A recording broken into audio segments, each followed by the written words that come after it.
മുത്തങ്ങയിലെ ആനക്യാമ്പിലുള്ള കൂട്ടിൽ കിടക്കുന്ന പന്തല്ലൂർ മക്കനെ എന്ന PM2 ആനയ്ക്ക് ഒടുവിൽ കാട്ടിലേക്ക് തിരികെ പോകാൻ വഴിയൊരുക്കുകയാണ് ഹൈക്കോടതി നിയോഗിച്ച വിദഗ്ധ സമിതി.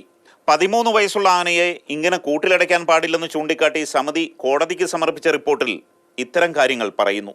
1. ബത്തേരിയിൽ വെച്ച് ഒരാളെ ആക്രമിച്ചത് PM2 ആണെന്നതിന് തെളിവുകളില്ലെന്ന് റിപ്പോർട്ട് പറയുന്നു.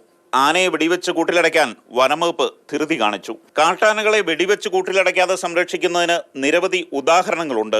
മുതുമലയിൽ നാട്ടിലിറങ്ങിയ റിവാൾഡോ എന്ന ആനയെ റേഡിയോ കൊളറിട്ട് വനംവകുപ്പ് നിരീക്ഷിച്ച് സംരക്ഷിക്കുകയാണ്. കർണാടകയിലെ ഹസനിലിറങ്ങിയ മറ്റൊരാനയെയും ഇങ്ങനെ സംരക്ഷിക്കുന്നു.